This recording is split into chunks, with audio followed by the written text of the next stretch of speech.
नमस्कार साथियों और प्यारे बच्चों, फिजिक्स इट्स इजी में आपका स्वागत है। और हम लोग बात कर रहे हैं कक्षा 11 के अध्याय 15। अध्याय का नाम है तरंग और इसका अभ्यास क्रमांक है 16। तो आइए देखते हैं। ये कहते हैं कि 100 सेंटीमीटर लंबी स्टील की छड़ अपने मध्य बिंदु पर परिबद्ध है। यहाँ देखिए, माना कि ए बी छड़ है और इसको हमने यहाँ मध्य बिंदु से टाइट कर रखा है, यानी कि स्क्रू कर रखा है। यहाँ पर ये एक तरीके से यहाँ पर परिबद्ध है, टाइट किया हुआ है। इसकी लंबाई कितनी है? L बराबर 100 सेंटीमीटर। इसके अनुदैर्ध्य कंपनों की मूल आवृत्ति 2.53 किलो हर्ट्ज है। इसमें अनुदैर्ध्य कंपन है। थोड़ा समझने के लिए हमने यहाँ पर इसको अनुप्रस्थ की तरह शो किया हुआ है, परंतु मूल रूप से हम बताना चाहते हैं कि इसमें जो कंपन हो रहे हैं वो कैसे है, अनुदैर्ध्य कंपन है। पर ये जो तरंग उत्पन्न होगी ये क्या होगी? ये अप्रगामी तरंग होगी। तो इसकी मूल आवृत्ति यानी कि न्यू का मान इसमें है 2.53 और किलो हर्ट्ज इसका मात्रक हुआ।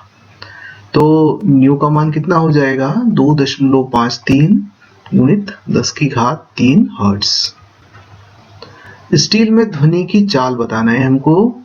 चाल माना कि v है तो उसका मान होता है न्यू लैम्डा। हमें लैम्डा की आवश्यकता है। इस छड़ की लंबाई है L। अब देखिए कि यह अप्रगामी तरंग उत्पन्न हो रही है, तो यहाँ पर मुक्त सिरे हैं, मुक्त सिरों के ऊपर प्रस्पंद है और बीच में जो है वो सिरा है। ये जो भाग है यहाँ पर निस्पंद उत्पन्न होगा। तो दो प्रस्पंदों के बीच की दूरी तरंगदैर्घ्य की आधी होती है। तो इसका मतलब ये हुआ कि हम लिख पाएंगे L बराबर λ/2। चित्र से स्पष्ट हो गया। तो लैम्डा का मान कितना हो जाएगा? 2L के बराबर, यानी कि लैम्डा का मान अगर अपन मीटर में व्यक्त करें तो हो जाएगा 2 मीटर।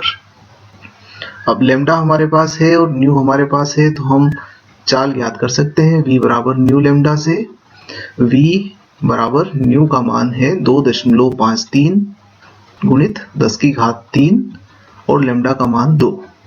तो इस प्रकार से V का मान आपको प्राप्त होगा 5.06 गुणित 10⁻³ मीटर प्रति सेकेंड, या फिर आप इसको 5.06 किलोमीटर प्रति सेकेंड में व्यक्त कर सकते हैं।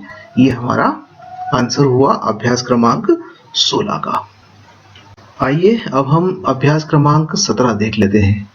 इसमें कहा है कि 20 सेंटीमीटर लंबाई के पाइप का एक सिरा बंद है।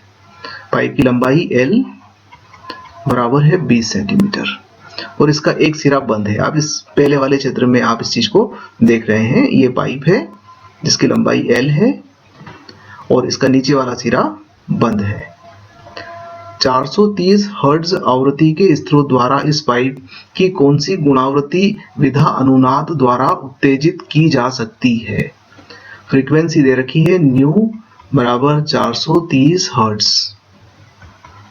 अब इसमें हमें ध्वनि उत्पन्न करना है और अनुनाद की स्थिति उत्पन्न करना है। तो एक स्थिति हमने बता रखी है, पर ये प्रथम विधा है या मूल आवृत्ति कह सकते हैं उसको। तो हमें बताना है कि कौन सी गुणावृत्त विधा अनुनाद की स्थिति उत्पन्न हो सकती है। यदि पाइप के दोनों सिरे खुले हों तो भी क्या यह स्रोत इस पाइप के साथ अनुनाद करेगा? अब दूसरा पाइप है हमारा, उसकी लंबाई समान है, L लंबाई का है, पर इसके दोनों सिरे खुले हुए हैं। तो क्या इसमें भी वैसा ही अनुनाद उत्पन्न हो पाएगा उसी आवृत्ति के साथ? जबकि वायु में ध्वनि की चाल 340 मीटर प्रति सेकेंड है। V से प्रकट करें तो यह है 340 मीटर प्रति सेकेंड। तो देखिए V हमारे पास है और न्यू हमारे पास है, तो हम सबसे पहले एक काम करते हैं, लैम्डा का मान निकाल लेते हैं ताकि हमारा काम आसान हो जाएगा। V बराबर होता है न्यू लैम्डा।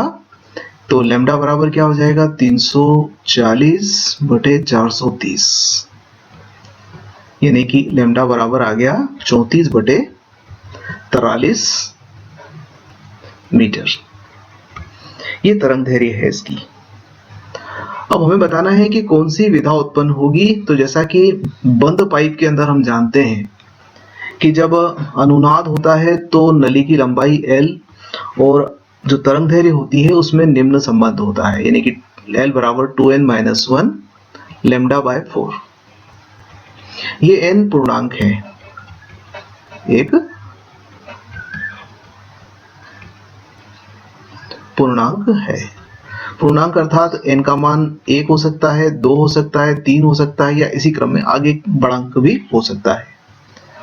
तो यहाँ लेमडा हमारे पास है और l हमारे पास है, तो हम एक काम करते हैं, n का मान निकाल लेते हैं ताकि हमें मालूम हो जाएगा कि इसमें कौन सा गुणानुवर्ती विधा उत्पन्न हो रही है। तो यहाँ रख देते हैं, l का मान है 20 सेंटीमीटर यानी कि 0.2 मीटर गुणित 4 बराबर 2n-1 और लेमडा का मान है हमारा 34/43। तो ये हो जाएगा 2n-1 बराबर 0.8 गुणित 43/34। जब आप इसको हल करेंगे तो n का मान हमें प्राप्त होगा, वो 1.006 कुछ इस तरीके से आ रहा है, अर्थात हम कह सकते हैं कि n का मान 1 है। और जब n का मान 1 है तो हम कहेंगे कि यह मूल स्वर उत्पन्न करेगा, अर्थात इसमें अनुनाद की स्थिति होगी और अनुनाद की स्थिति में जो मूल स्वर है यानी कि प्रथम विधा ही उत्पन्न हो पाएगी। अब यदि ये पाइप ओपन एंड है तो क्या इसमें अनुनाद उत्पन्न होगा या नहीं होगा? तो दोनों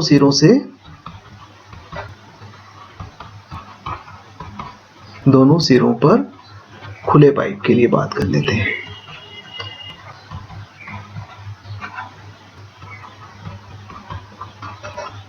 देखिए क्या है, तो खुले पाइप के लिए जो संबंध होता है वो L बराबर होता है n लेमडा बाय 2। यहाँ n का मान 1 हो सकता है, 2 हो सकता है, 3 हो सकता है, मतलब पूर्णांक में ही होगा। तो यदि आप यहाँ पर देखें और n का मान निकालें तो इसके लिए 0.2 गुणित 2 बराबर n गुणित 34/43। तो n का मान प्राप्त होता है 0.5, जो कि पूर्णांक नहीं है,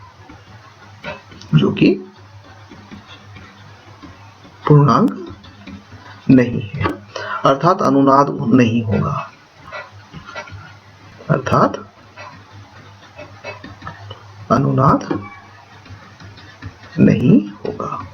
तो ओपन के लिए यह काम नहीं करेगा। दोनों सिरों पर खुले हो तो यह अनुनाद उत्पन्न नहीं कर पाएगा, बंद सिरे पर जरूर कर पाएगा, और जो विधा होगी वो प्रथम विधा होगी।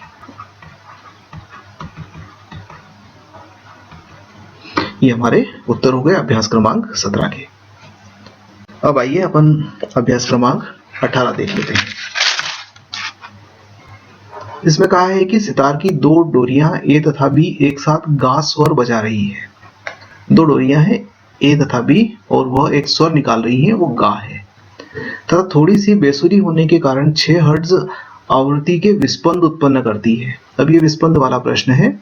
तो विस्पंद के बारे में हम जानते हैं कि जब 2 आवृत्तियों में अंतर होता है तो विस्पंद उत्पन्न होते हैं, या तो ν1 माइनस ν2 n के बराबर होता है, या फिर दूसरी स्थिति के अंदर ν2 माइनस ν1 ये n के बराबर होता है। तो यहां हमें दिया गया है n का मान है 6, यानी कि 6 बिट्स उत्पन्न हो रही हैं, विस्पंद उत्पन्न हो रही है।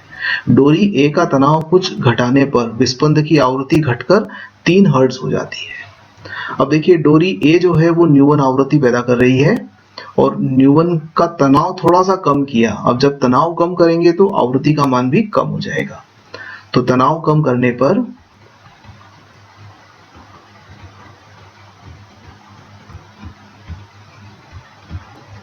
आवृत्ति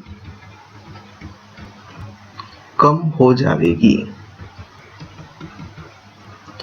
यानी कि अब नई आवृत्ति हो गई है ν1 डैश। तो ν1 डैश के साथ जब हम B को बजाएंगे तो अब जो बिट्स हैं वो 3 रह जाएंगी। तो इसको अपन n1 नाम दे देते हैं, ज्यादा अच्छा रहेगा। तो ν1 डैश माइनस ν2 बराबर n2, या ν2 माइनस ν1 डैश बराबर n2। अब हम एक काम करते हैं कि यहाँ पर ν1 के मान रख देते हैं और यहाँ देखते हैं हमें क्या प्राप्त होता है न्यू टू का मान। तो जब न्यू वन का मान हम रखते हैं 324, तो nu one minus nu two बराबर 6 में 324 ऋण न्यू टू बराबर 6, तो न्यू टू बराबर आ रहा है 318। या फिर आप nu two minus nu one बराबर 6 में न्यू टू माइनस 324 बराबर 6 लिखते हैं, तो न्यू टू का मान आता है 330। इसका मतलब ये हुआ कि आवृत्ति या तो 318 है या 330 है, दोनों में से एक आवृत्ति है। 318 के साथ बजाएंगे तब भी 6 बिट्स पैदा करेगा और 330 के साथ बजाएंगे तब भी 6 बिट्स पैदा करेगा। अब दोनों में से सही क्या है इसका निर्धारण करेगा ये वाला मामला। अब आप देखिए कि जब हमने तनाव कम किया तो न्यू वन का मान घट गया, न्यू वन का मान घट के और अब बिट्स कितने रह गए 3। अब N2 जो है वो 3 है, यानी कि 3 बिट्स कम हो गए, तो निश्चित रूप से न्यू वन का मान भी 3 से कम हो गया। तो अब हमारा न्यू वन डैश जो है वो कितना है 324 में से 3 गए तो 321 हर्ट्ज है। अब आप इन दोनों को देख लें कि कौन सी कंडीशन सही बनती है ना? तो 321 माइनस एक बार आप 318 रखकर देख लें, 318 बराबर 3, या फिर आप 321 ऋण 330 रखकर देखें, तो क्या आपको 3 बिट्स मिलेंगे? नहीं मिलेंगे। हम इसको 330 माइनस 321 भी लिख सकते हैं, 330 माइनस 321 बराबर 9 बिट्स होते हैं। तो बिट्स 9 नहीं है बल्कि 3 है। इसका मतलब क्या हुआ कि हमारा न्यू टू जो है वो 318 सही है। तो न्यू टू बराबर 318 सही उत्तर है हमारा। तो इस प्रकार से हमारा 18वां प्रश्न भी पूरा हुआ। धन्यवाद।